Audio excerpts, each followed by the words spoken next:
চাণক্য স্ট্র্যাটেজিটের exit pole.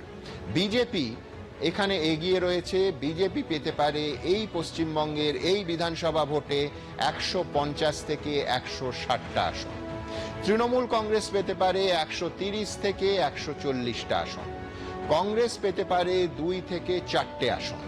অন্যান্যরা পেতে পারে তারা পেতে পারে 4 থেকে 6টা আসন। আপনারা দেখলেন চাণক্য স্ট্র্যাটেজিক্সের এক্সিট পোল। এবার ভোটের পার্সেন্টেজ হিসেব বিজেপি পেতে পারে 43 থেকে 45% ভোট, তৃণমূল পেতে পারে 40 থেকে 43% ভোট, কংগ্রেস পেতে পারে 3 থেকে 6% ভোট, অন্যান্যরা পেতে পারে 8 থেকে 10% ভোট। পরের ফিগারে যাব। পরের ফিগার প্রজাপোল অ্যানালিটিক্স।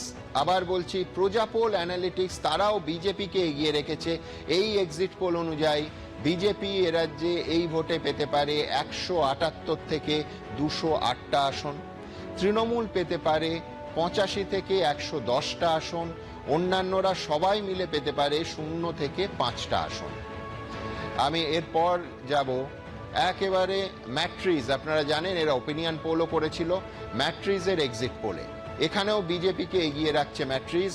তারা বলছে এ রাজ্যে বিজেপি পেতে পারে 146 থেকে 161টা আসন, তৃণমূল পেতে পারে 125 থেকে 140টা আসন, অন্যান্যরা পেতে পারে 6 থেকে 10টা আসন।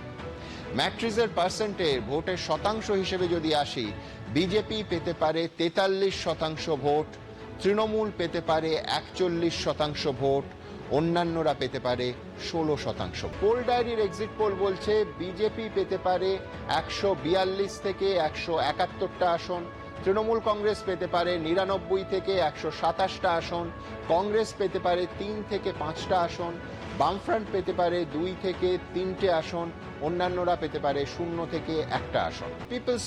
পিপলস পালসে কিন্তু তৃণমূল কংগ্রেসকে এগিয়ে রাখা হয়েছে। আমি সেই জন্য তৃণমূল দিয়েই শুরু করব। তৃণমূল পেতে পারে 177 থেকে 187টা আসন, বিজেপি পেতে পারে 95 থেকে 110টা আসন, বামেরা অর্থাৎ বাম ফ্রন্ট হিসেবে পেতে পারে, জোট হিসেবে পেতে পারে 0 থেকে 1টা আসন, কংগ্রেস পেতে পারে 1 থেকে 3টে আসন। আমি শেষেরটা আবার একবার রিপিট করতে চাইব। পিপলস পালসের এক্সিট পোল, যেখানে এতগুলোর পর একটাই দেখলাম তৃণমূলকে এরা এগিয়ে রেখেছে। তৃণমূল পেতে পারে 177 থেকে 187টা আসন, বিজেপি পেতে পারে 95 থেকে 110টা আসন, বামেরা পেতে পারে 0 থেকে 1টা আসন, কংগ্রেস পেতে পারে 1 থেকে 3